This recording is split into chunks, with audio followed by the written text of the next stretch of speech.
Gold, trusted gold buyers. మీరు తాకట్టు పెట్టిన బంగారాన్ని విడిపించి ఈ రోజు ఉన్న మార్కెట్ ధరకు కొనబడను. ఇద్దరు 4 సార్లు గెలిచారు అక్కడి నుంచి లోక్సభ ఎలక్షన్ తిరువనంతపురం నుంచి. దాన్ని గెలవడానికి కారణం కూడా ఉన్నాయి, చాలా మటు కారణాలు ఉన్నాయి. ఒకటి, అదొక కాంగ్రెస్ స్ట్రాంగ్ హోల్డ్ ఉండే చాలా సంవత్సరాల నుంచి. అక్కడ బీజేపీ ఇప్పుడు దాకా ఒకటే అసెంబ్లీ సెగ్మెంట్ గెలిచారు. దాంట్లో నేమం అని చెప్పి ట్రివాండ్రంలో Rajagopal garu I think 2 selections ముందు అసెంబ్లీ ఎలక్షన్ గెలిచారు ఒకసారి.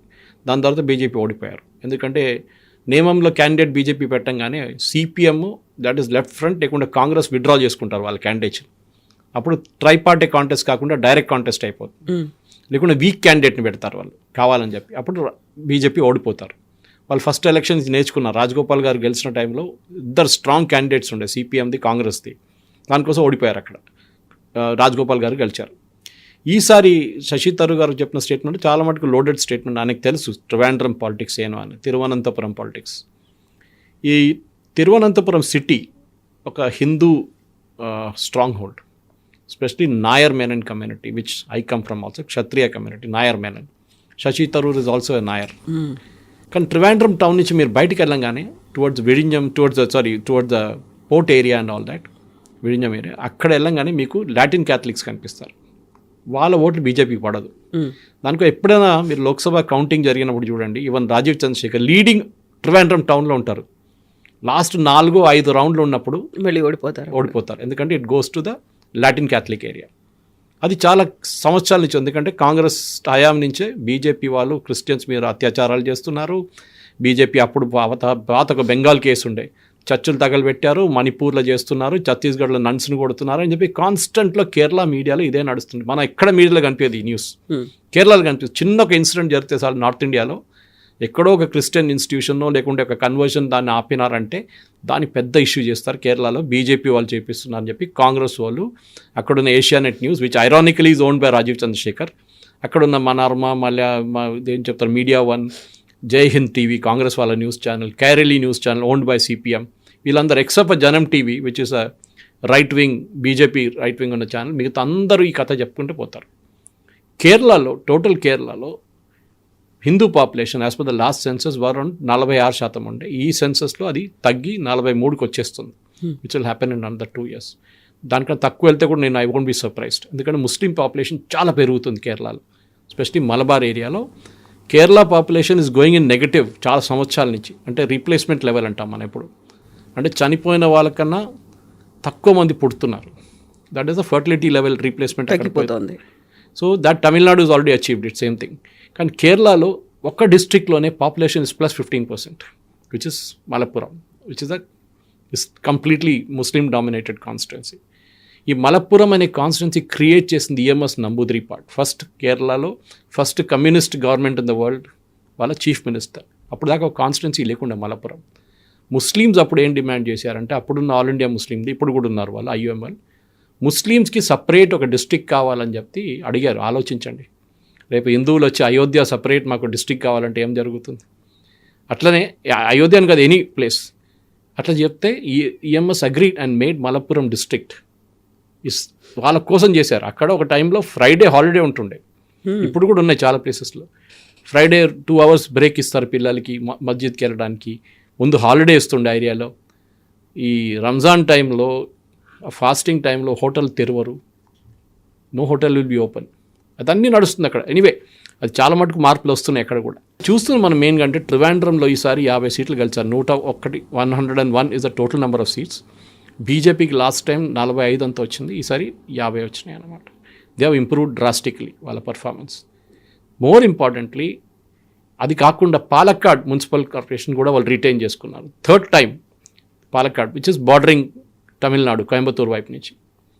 3వది వాళ్ళు గెలవాలి ఉండేది Pandalam, which is the seat of lord Ayyappa, from where వాళ్ళ royal family is hailing from Pandalam family. అక్కడ బీజేపీ ఓడిపోయారు ఈసారి. ఓడిపోవడం అంటే they didn't get a majority. అది లోకల్ పాలిటిక్స్ ఉన్నాయి, అక్కడున్న బీజేపీలోనే చాలా ఫ్యాక్షన్స్ ఉన్నాయి, అది ప్రాబ్లం వస్తుంది. సో ట్రివాండ్రం గెలవడం అనేది నేషనల్ మీడియాలో కూడా చాలా చర్చలకు వచ్చినాయి. మోదీ గారు మలయాళంలో ట్వీట్ చేశారు, రాజ్నాథ్ సింగ్ ట్వీట్ చేశారు, అమిత్ షా గారు ట్వీట్ చేశారు. అంటే వై ఇస్ బీజేపీ ఇంత ట్రివాండ్రం ఒక మున్సిపల్ కార్పొరేషన్ గెలవడం ఏదో ఒక లోక్సభ సీట్ గెలిచినట్టు చేస్తున్నారు. ఎందుకంటే బీజేపీ ఒకటే లోక్సభ సీట్ ఉంది, which is from Thrissur, my home town, Suresh Gopi. అక్కడ కూడా బీజేపీ గెలవడం కారణం సురేష్ గోపికి క్రిస్టియన్స్ ఓటేశారు. I'm marking my words very carefully. బీజేపీకి క్రిస్టియన్ ఓట్స్ వేయలేదు, సురేష్ గోపికి క్రిస్టియన్ ఓట్స్ వేశారు. ట్రిచ్యూర్ టౌన్లోనే ఇట్స్ వెరీ గుడ్, చాలా స్ట్రాంగ్ ప్రెసెన్స్ ఉంది. ఇంకోటి అంటే కవిత గారు, కేరళలో క్రిస్టియన్ డినామినేషన్స్ చాలా ఉన్నాయి. మన దగ్గర ఒక క్యాథలిక్ అంతే ఉంటుంది, అక్కడ సిరియన్ క్యాథలిక్స్ ఉన్నారు. One of the earliest Catholic groups. Syria at one time was a Catholic country, ఇప్పుడు ఆలోచించి కంప్లీట్ ఇస్లామైజ్ అయిపోయింది. సిరియన్ క్యాథలిక్స్, లాటిన్ క్యాథలిక్స్ నేను చెప్పాను చూడండి, ఇప్పుడు ఫిషింగ్ కమ్యూనిటీలో వాళ్ళు చాలా స్ట్రాంగ్ ప్రెసెన్స్ ఉంది వాళ్ళకి. నాడార్ కన్వర్టెడ్ నాడార్ క్రిస్టియన్స్ ట్రివాండ్రమ్ ఏరియాలో are all Latin Christians. Catholics, Protestants, Marthoma, వీళ్ళందరూ సబ్ డినామినేషన్స్ కొడతారు. జేకోబైట్, ఈ మార్థోమా జాకోబైట్ కొట్లాడ సుప్రీంకోర్టులో బ్రిటిష్ టైం నుంచి నడుస్తుంది, బిఫోర్ రామ్ జన్మభూమి. వాళ్ళది సపరేట్ ఫైట్ ఉంది వాళ్ళది. వీళ్ళు వాళ్ళ చర్చ్కి వెళ్ళరు, వాళ్ళు వీళ్ళ చర్చ్కి రారు, వీళ్ళ క్రిమేషన్ వాళ్ళ బరియల్ గ్రౌండ్లు వీళ్ళు మిగతా వాళ్ళని బరీ చేయనియరు, వీళ్ళు అక్కడ. It's a big fight among themselves. కానీ వాళ్ళు యునైటెడ్గా ఉంటారు ఓటేసేటప్పుడు. ఓటేసేటప్పుడు అందరూ వ్యతిరేకం, బీజేపీ. అది బీజేపీ చాలా మటుకు బ్రేక్ చేశారు. ఎస్పెషలీ మునంబం ఇష్యూ మీకు తెలిసిందే. మునంబం ఈజ్ అ స్మాల్, చిన్న ఒక విలేజ్, కోస్టల్ విలేజ్, కొచ్చిన్ దగ్గర. దానికి ఒక పాత హిస్టరీ ఉంది. అదొక చిన్న ఐలాండ్ లాగా ఉందన్నమాట. ఆ ఐలాండ్లో ఏం చేశారంటే, మార్తాండ వర్మ ఉన్న టైంలో బిఫోర్ ఇండిపెండెన్స్ అదొక ముస్లిం జెంటిల్మెన్కి ఇచ్చారు, వాళ్ళ వెరీ వెల్ నోన్ పర్సన్. ఆయనకి లీజ్లో ఇచ్చారు, మీరు అక్కడ ఏమైనా చేసుకోండి, అక్కడ ఏం లేకుండా ఆ టైంలో. సో ఆయన ఏం చేశారు, లీజ్లో పెట్టుకున్నారు. తర్వాత అది కొంతమంది అక్కడ ఉండడం మొదలు పెట్టారు, ఇల్లు కట్టుకున్నారు, ఫిషర్మెన్ స్పెషల్, ఎందుకంటే సీ అక్కడి నుంచి మొదలవుతుంది. తర్వాత ఆయన ఇండిపెండెన్స్ వచ్చేదాకా కంప్లీట్లీ ఉన్న ప్రాపర్టీ అంతా గవర్నమెంట్ ఆఫ్ ఇండియాకి పోతుందని తెలుసుకున్నప్పుడు ఈయన ఏం చేశాడు, just Muslim gentlemen, he gave it to Farooq కాలేజ్కి ఒక డీడ్గా రాసి ఇచ్చేసారు. ఫరూక్ కాలేజ్ అని కాలికెట్ దగ్గర ఉంది. ఫరూక్ కాలేజ్కి లీజ్లో రాసి ఇచ్చేశారు, ఇది మీరు వాడుకోండి అని చెప్పేసి. కానీ ఆయన దాంట్లో తప్పు ఏం చేశాడు, చిన్నగా వర్డ్ వకఫ్ అని మెన్షన్ చేశాడు ఎక్కడో. సో అది అట్లనే ఉండిపోయింది. ఫరూక్ కాలేజ్ ఏం చేశారంటే, వాళ్ళకి డబ్బులు కావాలండి, ఆ టైంలో కాలేజ్కి డబ్బులు లేకుండే, వాళ్ళు ఈ మునంబం ల్యాండ్ని అమ్మేసుకున్నారు. అక్కడున్న ఒక 600 మంది ఫ్యామిలీస్కి వాళ్ళు పట్టా ఇచ్చేసి అమ్మేసుకున్నారు ల్యాండ్ అంతా. వాళ్ళు రిజిస్టర్ చేసుకున్నారు, ప్రాపర్టీ ట్యాక్స్ కడుతున్నారు. 10 సంవత్సరాల ముందు సడన్గా కేరళ వకఫ్ బోర్డు వచ్చి ఈ ల్యాండ్ అంతా మాదని చెప్తున్నారు. అది వాళ్ళ స్ట్రాటజీ. అది ఎప్పుడైనా చూడండి, ఎక్కడైనా గుట్ల బేగంపేటలో ఔరంగజీబ్ గుర్రాలు వచ్చి గడ్డి తినని చెప్పేసి అది వకఫ్ ల్యాండ్ చేసిన మనుషులు ఇక్కడ తెలంగాణ వకఫ్ బోర్డు. ఇట్లనే అక్కడ కూడా జరిగింది. So these people went to the court, Kerala హైకోర్టుకి వెళ్ళారు. కేరళ హైకోర్టు మళ్ళీ స్టే ఆర్డర్ ఇచ్చారు. మళ్ళీ అక్కడికి నడుస్తున్నప్పుడు సడన్గా ఒక అజిటేషన్ స్టార్ట్ అయింది ఈ వకఫ్ బిల్ వచ్చినప్పుడు పార్లమెంట్లో. దట్ ఈ ల్యాండ్ మాది, మేము 6 generations 7 generations నుంచి మేము ఇక్కడ ఉంటున్నాం అని చెప్పేసి. That became a big issue in the election. In fact మునంబంలో ఇది వీళ్ళు ఫాస్ట్ అండ్ టు డెత్ చేస్తున్నారు కంటిన్యూస్, ఇంత 300-400 రోజుల నుంచి నిరాహార దీక్ష. దాన్ని కాంగ్రెస్ వాళ్ళు పాలిటిక్స్ ఆడి ఆపించేశారు ఎలక్షన్ ముందే. మీరు ఆపేసేయండి, మేము చూసుకుంటాం అది అని చెప్పి. ఏం జరగలేదు. కేరళ హైకోర్టు స్టే ఇస్తే మళ్ళీ ఇప్పుడు సుప్రీంకోర్టు దానికి స్టే ఇచ్చారు ఇప్పుడు వెళ్ళి. So it is back to square one again. వాళ్ళ ల్యాండ్ వాళ్ళ దగ్గర లేదు ఇప్పుడు, అంటే రైట్స్ లేదు వాళ్ళకి. తర్వాత చూద్దాం సుప్రీంకోర్టులో ఏం జరుగుతుందని. సో కాంగ్రెస్ వాళ్ళు వచ్చి విత్డ్రా చేయించుకొని వాళ్ళ క్యాండిడేట్ పెట్టుకున్నారు అక్కడ మునంబం వార్డులో. వాళ్ళకి క్యాండిడేట్ని పెట్టుకున్నారు, ఇది లాటిన్ చర్చ్ వాళ్ళ సపోర్ట్తోని. కానీ అదే టైంలో బీజేపీ వాళ్ళు కూడా నిరాహార దీక్ష చేస్తున్నారు, వాళ్ళు విత్డ్రా చేయలేదు. వాళ్ళ దాంట్లో కూడా క్రిస్టియన్స్ ఉన్నారు చాలా మటుకు. వాళ్ళు అన్నారు, మాకు ఇప్పుడు సొల్యూషన్ వచ్చేదాకా మేము విత్డ్రా చేయమని చెప్పేసి వాళ్ళు కంటిన్యూ చేశారు. వాళ్ళ క్యాండిడేట్ పెట్టారు. 1 Christian lady contested on that ticket BJP, and ఆమె గెలిచింది. Against the powerful Latin church she won the seat. అక్కడ పాలిటిక్స్ మారిపోతుంది కేరళలో. ఇదే మీరు ట్రివాండ్రంలో చూశారు. ట్రివాండ్రంలో హిందూ కన్సాలిడేషన్ జరిగింది. దానికి చాలా కారణాలు ఉన్నాయి. ఒకటి, కాంగ్రెస్ వైపు నుంచి ఈ ముస్లిం పార్టీల కోసం ఎస్డిపిఐ కానివ్వండి, సిపిఎం వాళ్ళు మదనీ అని చెప్పి ఒక టెర్రరిస్ట్ ఉన్నారు, ఆయన బెంగళూరు బ్లాస్ట్ మెయిన్ అక్యూజ్డ్. ఆయన ఇప్పుడు ఫ్రీగా తిరుగుతున్నాడు కేరళలో, సుప్రీంకోర్టు ఆయనకి బెయిల్ ఇచ్చింది. అట్లాంటి చాలామంది ఉన్నారు.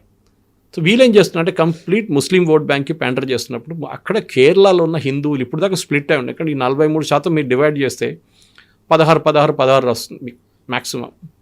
ఈసారి బీజేపీకి కొన్ని సీట్స్లో 20% దాకా ఓటు వచ్చింది. దానికన్నా ఎక్కువ రాదు unless Christians start voting for BJP.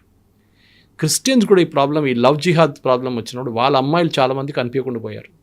So they also started against. In fact one of the bishops అక్కడున్న ఒక 3 సంవత్సరాల ముందు ఆయన పెద్ద స్టేట్మెంట్ చేసిండు, లవ్ జిహాద్ ఒకటే కాదు, నార్కోటిక్ జిహాద్ కూడా నడుస్తుంది, వీళ్ళు డ్రగ్స్లో డీల్ చేస్తున్నారు ఈ జిహాదీస్లు, మా అమ్మాయిలకి డ్రగ్స్ ఇచ్చి వాళ్ళని ఎంటైజ్ చేసుకుంటున్నారని చెప్పి అలిగేషన్స్ చేస్తే ఆయన మీద కేసు వేశారు CPM government, Pinarayi Vijayan government. అది కాకుండా శబరిమల ఇష్యూ వచ్చింది. శబరిమలలో ద్వారపాలక కొట్టేశారు. శబరిమలలో ఉన్న అవుటర్ క్లాడింగ్ విజయమాల్యాకి ఇచ్చిన 33 కిలోల బంగారం 42 kgs బంగారు తాపడం పోయింది. అది గాయబ్. అది ఎక్కడ తీసుకెళ్ళి దాన్ని ఇప్పుడు డూప్లికేట్ పెట్టుకున్నారని చెప్పి ఎంక్వైరీ నడుస్తుంది అండర్ హైకోర్టు. ఫార్మర్ ఇద్దరు CPM leaders, senior CPM leaders, వాళ్ళు ట్రావెంకోర్ దేవస్వం బోర్డు చీఫ్ ఉండే వాళ్ళని అరెస్ట్ చేసి వాళ్ళు జైల్లో ఉన్నారు. అదొకటి చాలా మటుకు హిందువులకు కోపం వచ్చింది. ఎందుకంటే దానికన్నా ముందు కూడా మీకు గుర్తుంది కవిత గారు, సుప్రీంకోర్టు జడ్జ్మెంట్ వచ్చినప్పుడు మహిళల గురించి, మహిళల ఎంట్రీ శబరిమల గురించి వచ్చినప్పుడు పినరాయి విజయన్ ఇమ్మీడియట్లీ రియాక్ట్ అయ్యాడు. Yes we will implement from next week. అదే టైంలో మార్తోమా జడ్జ్మెంట్ వచ్చినప్పుడు సుప్రీంకోర్టు నుంచి పినరాయి విజయన్ ఏం చెప్పారంటే, ఫైనల్ జడ్జ్మెంట్ అది సుప్రీంకోర్టుది, దట్ వాళ్ళ క్లియర్ డినామినేషన్ చెప్పేసింది supreme court, this is what should be, ఈ చర్చ్ వీళ్ళకి హ్యాండిల్ చేయాలి, ఈ బరియల్ గ్రౌండ్. పినరాయి విజయన్ అది అట్లా చేయలేరు, మనం వాళ్ళతో మాట్లాడదాం, it's a very sensitive issue అని. అంటే క్రిస్టియన్స్కి వచ్చినప్పుడు ఒక స్ట్రాటజీ, హిందువులకి వచ్చినప్పుడు ఇమ్మీడియట్ ఇంప్లిమెంటేషన్, మహిళలు తీసుకెళ్ళడానికి ట్రై కూడా చేశారు, పైన తీసుకెళ్లారు. మన వైపు నుంచి కొంతమంది ఛానల్ వాళ్ళు హైదరాబాద్ నుంచి కూడా వెళ్ళారు, వాళ్ళ సంగతి తెలిసింది దాని తర్వాత ఏమైందని ఆ ఛానల్ది. శబరిమలలో అయ్యప్ప శాపం వచ్చేస్తే మీకు ఎవ్వరు బతకరు. 1950s విగ్రహాన్ని మొత్తం ఇరగొట్టారు అక్కడ కొందరు వచ్చి, టెంపుల్ని సన్నిధానం తగలబెట్టారు శబరిమలలో, మీకు గుర్తుంటుంది. That was a horrible incident. తెలిసింది 45 ఒక వారం తర్వాత 10 రోజుల తర్వాత తెలిసింది జరిగింది అనేది. ఆ టైంలో సీసీటీవీలు లేవు, ఏం లేవు.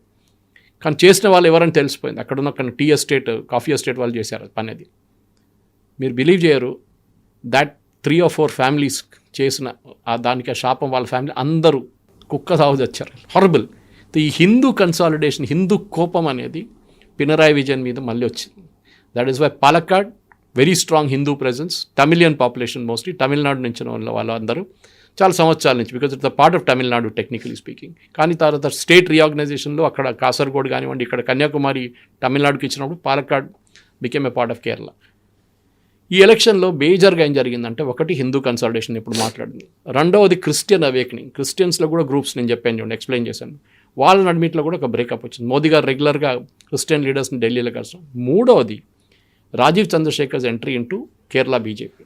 దీంట్లో చాలా ఒక స్ట్రాంగ్ రీజన్ ఏంటంటే కవిత గారు, కేరళ బీజేపీ అనగానే ఇట్స్ అ ఫ్యాక్షన్ లెడ్. 4-5 గ్రూపులు ఉన్నారు అక్కడ. Shobha Surendran group, K Surendran group, V Muraleedharan group, Krishnadas group, ఇంకా అట్లాంటి 5-6 గ్రూపులు ఉన్నాయి అక్కడ. వీళ్ళు ఒక్కరికొకరు పడదు. కె సురేంద్రన్ ప్రెసిడెంట్గా ఉన్నారు recent, till Rajeev was appointed. ఆయన ఉన్న టైంలో శోభా సురేందర్ని లేనిపోయిన కాన్స్టిట్యున్సీకి పంపిస్తారు ఎలక్షన్ పోటీ చేయడానికి. ఒకసారి ఒక్క కాన్స్టిట్యున్సీలో పంపిస్తారు, నెక్స్ట్ టైం ఇంకో కాన్స్టిట్యున్సీలో పంపిస్తారు ఆమెను కావాలని చెప్పి. కానీ ఆమెకు ఒక కెపాసిటీ ఉంది, ఎక్కడ వెళ్ళినా కానీ ఓట్లు డబుల్ చేసుకుంటుంది. లాస్ట్ టైం బీజేపీకి 1,00,000 ఓట్లు వచ్చిందంటే ఆర్టికల్ అని చెప్పి దీనికన్నా ముందున్న దాంట్లో డబుల్ చేసుకుంది ఆమె, 2 లక్షలు చేసుకుంది అక్కడ. సో ఆమెని కానీ పైకి రానియలేదు వీళ్ళు. ఆమెనేమో మోదీ గారు వచ్చినప్పుడు మోదీ గారు మెన్షన్ చేసి స్టేజ్లో కూర్చోబెట్టారు, అది వీళ్ళకి కోపం వచ్చింది త్రిశూర్కి వచ్చినప్పుడు. ఇట్లాంటి చాలా పాలిటిక్స్ ఉన్నప్పుడు విసర్గచ్చి క్లాస్లో పార్టీ డిసైడ్ చేశారు, ఎవ్వరు ఫ్యాక్షన్ లేని ఒక అపాయింట్ చేద్దామని చెప్పి రాజీవ్ చంద్రశేఖర్ని తీసుకొచ్చారు. Rajeev was not a BJP person, మీకు అందరూ తెలిసిందే, కర్ణాటక నుంచి, బట్ ఈజ్ మలయాళీ. కానీ BPL mobile company was his company.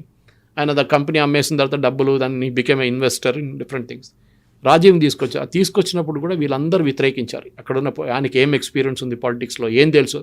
కానీ ఆయన ఒక కార్పొరేట్ కల్చర్ తీసుకొచ్చాడు పార్టీలో.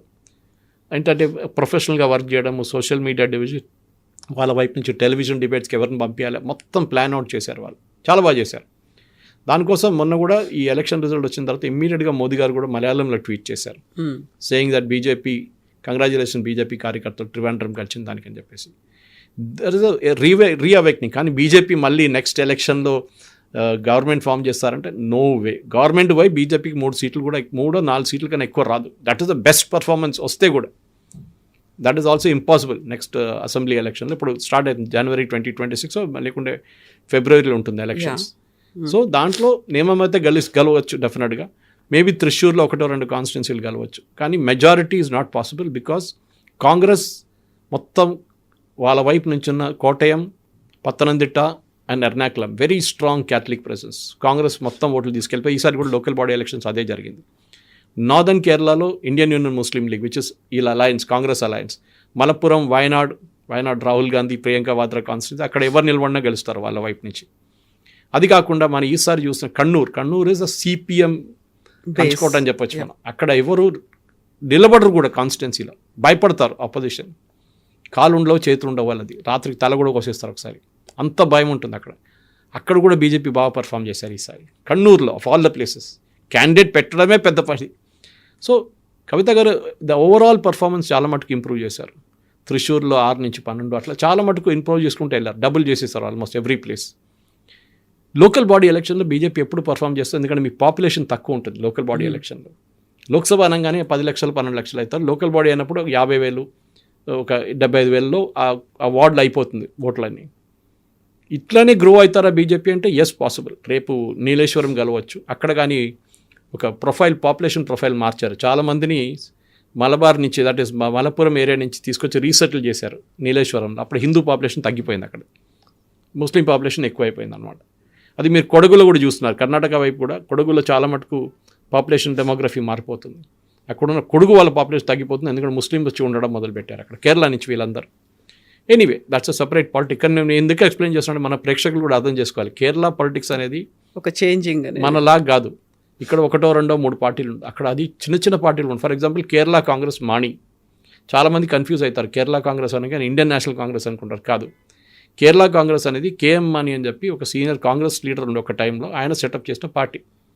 They are affiliated to the చర్చ్తోని పనిచేస్తారు వాళ్ళు. చర్చ్ చెప్తారు ఈ క్యాండిడేట్ని పెట్టండి అంటే ఆ క్యాండిడేట్ని పెడతారు వాళ్ళు ఇప్పుడు దాకా కాంగ్రెస్ వాళ్ళతో టైఅప్లో ఉన్నారు, అంటే అలయన్స్లో ఉన్నారు మాణిగారు ఉన్నప్పటి నుంచి. కానీ మాణిగారు పోయిన తర్వాత వాళ్ళ కొడుకు హీ బికేమ్ వెరీ అంబిషియస్. ఆయన ఒక మినిస్టర్ కావాలంటే, రాజ్యసభ సీట్ కావాలంటే కాంగ్రెస్ వాళ్ళు పట్టించుకోలేదు.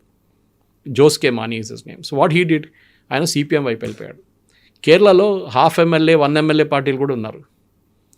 అది తమాషా అనమాట. ఒక్క ఎమ్మెల్యే ఉంటే కూడా వాళ్ళు మాట్లాడుతున్న తీరు చూస్తే మీకు సర్ప్రైజ్ అయిపోతారు. ఏదో 15 ఎమ్మెల్యేలు ఉన్నట్లు మాట్లాడతారు వాళ్ళు. ఒక్క ఎమ్మెల్యే ఉంటారు అక్కడ. ఆర్జేడీ అంత పవర్ఫుల్గా ఉంటారు, అంత పవర్ఫుల్గా మాట్లాడతారు. అక్కడ ఆర్జేడీ ఉంది, మీకు తెలుసా. అక్కడ జేడీయూ ఉంది అక్కడ కేరళలో. వాళ్ళకు ఒక పంచాయతీ ఎలక్షన్ కూడా ఆన్ దర్ ఓన్ వన్ గెలవలేరు వాళ్ళు. సిపిఎంఓ వీళ్ళ కాంగ్రెస్ సపోర్ట్తో గెలుస్తారు వాళ్ళు, ఏ అలయన్స్లో ఉంటారు దాన్ని. కేరళ 2 అలయన్సెస్ ఉన్నాయి, ఒకటి ఎల్డిఎఫ్, సిపిఎం, సిపిఐ, వీళ్ళది ఆర్ఎస్పి, అండ్ దెన్ అఫ్కోర్స్ వీళ్ళు కేరళ కాంగ్రెస్ మాని. అటువైపు UDF, Congress, IUML, Indian union Muslim league అని చెప్పింది అండి. అది కాకుండా చిన్న చిన్న కొన్ని పార్టీస్ ఉన్నాయి వాళ్ళ దగ్గర కూడా. వీళ్ళిద్దరే ఎప్పుడు కేరళలో పొలిటిక్స్లో స్టార్టింగ్ నుంచే వీళ్ళు ఒకసారి గెలిస్తే వాళ్ళు ఒకసారి గెలుస్తారు.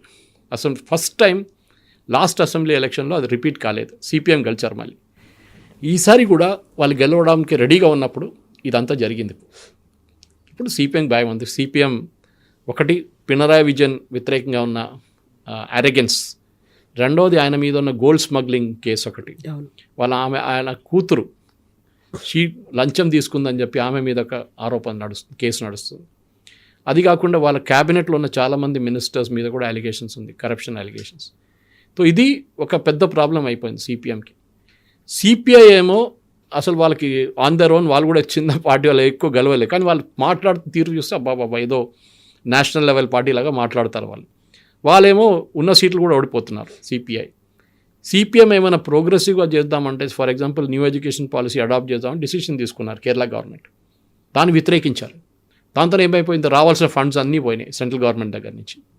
సర్వశిక్ష అభియాన్ కానివ్వండి, మిగతా దానికి పిఎం శ్రీ ప్రాజెక్ట్ కింద రావాల్సిన ఫండ్స్ అంతా పోయింది ఇప్పుడు. ఎందుకు, సిపిఐ వ్యతిరేకించారని చెప్పి. మన పార్లమెంట్లో కూడా ధర్మేంద్ర ప్రధాన్ గారు చాలా బాగా చెప్పారు, జాన్ బ్రిటాస్ ఒక క్వశ్చన్ అడిగిన దానికి. సో కేరళ పాలిటిక్స్ అనేది మన దగ్గర ఉన్న స్ట్రైట్ ఫార్వర్డ్ పాలిటిక్స్ కాదు. అక్కడ రిలీజియన్, అక్కడ క్యాస్ట్, అండ్ అఫ్కోర్స్ వాళ్ళ హిందూ ఓట్స్, ఈ 3 ఉంటాయి. హిందువులు అక్కడ యునైటెడ్గా ఓట్ చేయరు, ఇప్పుడు స్ప్లిట్ అవుతారు 3 ముక్కలుగా. అంటే 43, 44 ఉంటే 1/3 బీజేపీ, 1/3 కాంగ్రెస్, 1/3 సిపిఎం.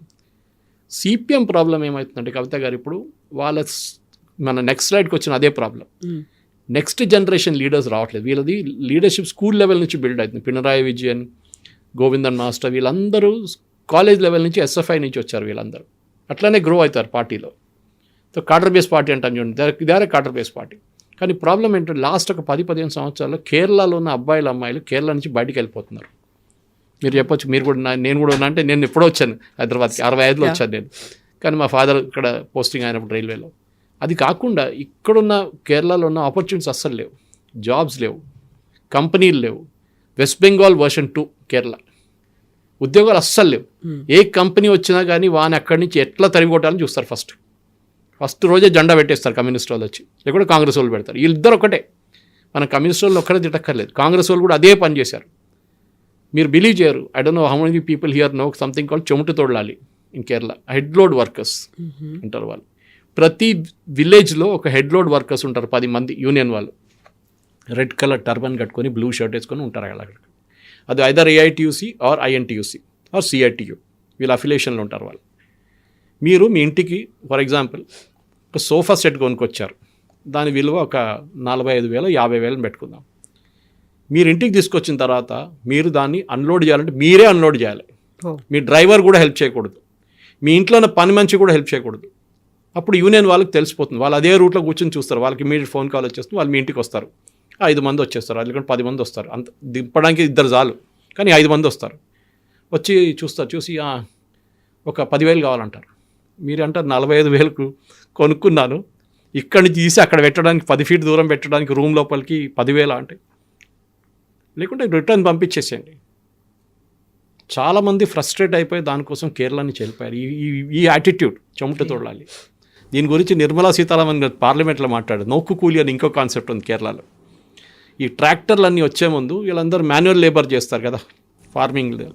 ట్రాక్టర్ వచ్చిన తర్వాత వీళ్ళు చాలామంది అంటారు, మీరు 40 మంది బదులు మీరు ఇప్పుడు ట్రాక్టర్ వాడుకుంటున్నారు, 5 మంది కూడా పని లేదంటే ఒక్కడు అక్కడ కూర్చుంటాడు రోజంతా, ఒకడు పక్కన పొలం పక్కన కూర్చొని చూస్తాడు ఈ ట్రాక్టర్ పనిచేస్తున్నంత.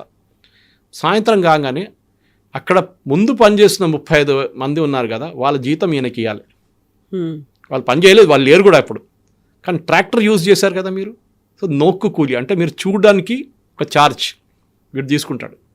మీరు ఎక్కడ ఈ లోకంలో ఎక్కడ విన్నారు ఇట్లాంటి కాన్సెప్ట్స్? ఇదే కేరళని ధ్వంసం చేశారు. 2-3 మోహన్ లాల్ సినిమాలు ఉన్నాయి బ్యూటిఫుల్. ఒకటి వరవేల్పు అని చెప్పి వాజ్పేయి గారు మెన్షన్ చేశారు దాని గురించి. కుమరకంకి వెళ్ళినప్పుడు ఆయన ఒక బస్సు కొని, పక్క సెకండ్ హ్యాండ్ బస్సు కొని ఆయన పిచ్చి పట్టేస్తాడు లాస్ట్లో మోహన్ లాల్కి. డ్రైవరు, యూనియన్లు, కండక్టరు, ఓ బాబా మోటార్ వెహికల్ ఇన్స్పెక్టర్ వీళ్ళందరూ కలిసి ఆయన్ని తిప్పుతారు.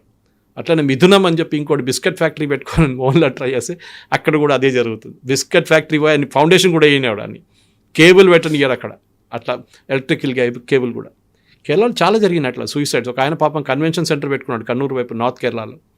ఆయన ఇనాగ్రేట్ చేయనీయలేదు, ఆయన దుబాయ్ నుంచి వచ్చి కష్టపడి ఆయన చాలా సంవత్సరాలు అక్కడ ఉండి వచ్చి పనిచేసి సెటప్ చేసుకున్నాడు. అంటే కన్వెన్షన్ సెంటర్ కట్టాడు కానీ ఓపెన్ చేయనీయట్లేదు మున్సిపల్ కార్పొరేషన్. సూసైడ్ చేసుకున్నాడు. ఒక ఆయన వర్క్షాప్ పెట్టుకున్నాడు, ఆయనకి లంచం ఇవ్వాలంట, లంచం ఇవ్వాలని చెప్తే ఆయన వర్క్షాప్ బంద్ చేయించేశారు వాళ్ళు. ఇనాగ్రేషన్ ముందే బంద్ అయిపోయింది వర్క్షాప్. ఆయన కూడా సూసైడ్ చేసుకున్నాడు. ఇది కేరళ సంగతి. ఇప్పుడు తిరువనంతపురంలో ఒక IPS ఆఫీసర్, DGP, ఒక శ్రీలేఖ అనే ఆవిడ, తను అంత పెద్ద పొజిషన్లో ఉండి ఒక కార్పొరేటర్గా కంటెస్ట్ చేశారు. Is she going to become first mayor తిరువనంతపురంలో? The first IPS officer from Kerala, lady IPS officer. చాలా ethically correct lady. And BJP join చేసినప్పుడు ఆమె మీద పర్సనల్ అటాక్లు మొదలైనాయి. ఇన్ఫాక్ట్ ఎస్టర్డే ప్రెస్ కాన్ఫరెన్స్లో కూడా ఆమె చెప్పింది మలయాళం ఛానల్స్లో, నా మీద చాలా ఆరోపణలు చేశారు, లేనిపోయిన పాత ఆరోపణలు అన్నీ నా మీద మళ్ళీ మొదలుపెట్టారు. నేను పోటీ చేశాను, గెలిచాను, మేయర్గా అపాయింట్ అవుతారో లేదని నాకు తెలియదు. సో ఇది ప్రాబ్లమ్ ఇస్, వీళ్ళు ఎవరైనా బీజేపీ కాంగ్రెస్ గెలిస్తే ప్రాబ్లం లేదు సిపిఎంకి, బీజేపీ గెలవకూడదు. ఇన్ఫ్యాక్ట్ వినోయ్ విశ్వం ఇప్పుడున్న secretary of CPI, national secretary CPI ఏమంటున్నారు, మేము కాంగ్రెస్ గెలిచింది మాకు ఇష్యూ కాదు, బీజేపీ గెలిచింది చూడండి, it is a big worrying factor for us. Sreelekha's win is also like that. ఎందుకంటే ఈసారి బీజేపీ వైపు నుంచి చాలామంది మహిళలు గెలిచారు, చాలామంది. ఎందుకంటే ఒకటైతే రిజర్వేషన్ సిస్టమ్ ఉంది అక్కడ మహిళలకి 33, అది కాకుండా వాళ్ళు నామినేట్ కూడా చాలా బాగా చేశారు. మంచి ఒక డెలివరీ ఉమెన్ ఉండే, ఈ స్విగ్గీ డెలివరీ చేస్తుంది, ఆమె కూడా పోటీ చేసింది ఎలక్షన్ బీజేపీ వైపు నుంచి. సో అట్లాంటి ఎడ్యుకేటెడ్ పీపుల్ అక్కడ ఉన్నారు. కానీ వాళ్ళకి ఏంటంటే కవిత గారు నేను చెప్పినట్లు ఆపర్చునిటీస్ లేవు అక్కడ. ఇప్పుడు ట్రివాండ్రం డెవలప్ చేయడానికి ఇప్పుడు మోదీ గారు ఏమన్నారంటే, నేను డెవలప్ చేసి చూపిస్తాను మీకు, less like Suresh Gopi is doing in Thrissur, my home town. కొత్త రైల్వే స్టేషన్ కడుతున్నారు, అది రీమోడల్ చేస్తున్నారు, సిటీలో చాలా మటుకు మార్పులు తీసుకొస్తున్నారు. కానీ దాని అన్నిటికీ వీళ్ళు పొలలు పెడతారు సిపిఎం వాళ్ళు, లేకుంటే కాంగ్రెస్ వాళ్ళు, ఎవరు ఉంటారు వాళ్ళు. ఇప్పుడు మున్సిపాలిటీ సిపిఎం దగ్గర ఉంది, ఇప్పుడు ఈసారి కాంగ్రెస్ గెలిచారు.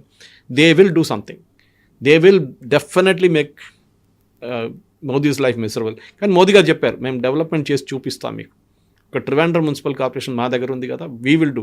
అక్కడ దీనికన్నా ముందు ఒక మేయర్ ఉండే ఆర్యా రాజేంద్రన్ అని చెప్పి, ఇప్పుడు ఆమె ఎప్పుడే మేయర్, ఆమె she'll not have to resign now CPM వైపు నుంచి. ఆమె అరెగెన్స్తోనే ఓడిపోయారు సిపిఎం కూడా తప్పట్లేదు. ఆమె అరెగెన్స్ అంటే ఆమె sees youngest mayor in the world by the way, 26 సంవత్సరాలు అంతే. పెద్ద స్టోరీ ఉండే ఆమె ఎలక్ట్ అయినప్పుడు 5 సంవత్సరాల ముందు. కానీ ఇప్పుడు ఏం జరిగింది, ఆమె అరెగెన్స్, ఒక బస్సు ఒకరోజు మున్సిపల్ కేఎస్ఆర్టీసీ బస్సు ఆమె కార్ని ఓవర్టేక్ అని చెప్పింది, ఆమె ఆపి బస్ డ్రైవర్ని కొట్టారు, షీ అండ్ హర్ హస్బెండ్. ఆ రోజు డిసైడ్ చేసుకున్నారు కేరళ ప్రజలు, ఎస్పెషల్లీ ట్రివాండ్రం వాళ్ళు, వీళ్ళని ఎప్పుడు కలిపేయకూడదు, వీళ్ళ అహంకారం అని చూడండి, అది కిందకి దింపాలని చెప్పి ఈసారి కావాలని చెప్పి సిపిఎం 40 సంవత్సరాల తర్వాత ఫస్ట్ టైం కాంగ్రెస్ కూడా గెలవలేదు అక్కడ, ఫస్ట్ టైం 40 సంవత్సరాల తర్వాత బీజేపీ కలిసింది అక్కడ. అంటే సిపిఎంని అక్కడ నుంచి కిందకి దింపారు వీళ్ళు. అంటే ఆ ప్రజలకి ట్రివాండ్రం ప్రజలు చూపించిన అదే ఏం చెప్తారు, ఒక డిసిషన్ ఉంటే ఇంకా కేరళలో ఉన్న మిగతా టౌన్స్ కూడా బాగుపడతారు. Unfortunately Thrissur despite Suresh Gopi being MP అక్కడ బీజేపీ గెలవలేదు. అక్కడ సీట్లు ఇంక్రీజ్ చేసుకున్నారు, కార్పొరేషన్లో వార్డులు ఇంక్రీజ్ చేసుకున్నారు, 12 అయింది ఇప్పుడు, కానీ గెలవలేదు అక్కడ, మెజారిటీ రాలేదు వాళ్ళకి, రాదు కూడా. ఎందుకంటే అక్కడ చాలా మటుకు it's CPI strong hold, not CPM. అది కాకుండా చర్చ్ ఇన్ఫ్లుయెన్స్ చాలా ఉంది. సో ఈ మణిపూర్ ఇన్సిడెంట్ తర్వాత, ఛత్తీస్గఢ్లో జరిగిన ఇన్సిడెంట్ తర్వాత చాలా మటుకు చర్చ్లో ఉన్న కొన్ని బిషప్స్ అంతా ఓపెన్గా కాంగ్రెస్ని సపోర్ట్ చేశారు దాంట్లో. సో కేరళ అనేది ఇట్స్ అ కాల్డ్రమ్ ఆఫ్ పాలిటిక్స్ అంటారు. ఇది అంత ఈజీ కాదు డెసిఫర్ చేయడానికి. ఎన్ని రిలీజియస్ గ్రూప్స్ ఉన్నాయో, ఎన్ని పొలిటికల్ గ్రూప్స్ ఉన్నాయో, ఎన్ని మైనారిటీ గ్రూప్స్ ఉన్నాయో, అదంతా చూడాల్సింది. అండ్ ఒక నార్మల్ స్టేట్ లాగా కాదు కేరళ ఎలక్షన్ పర్ఫామ్ చేసేది. ఒకసారి లోక్సభకి ఒక రిజల్ట్ వస్తుంది, ఒకసారి అసెంబ్లీకి ఇంకో రిజల్ట్ వస్తుంది, ఇప్పుడు కార్పొరేషన్ రిజల్ట్ ఇంకోటి వచ్చింది.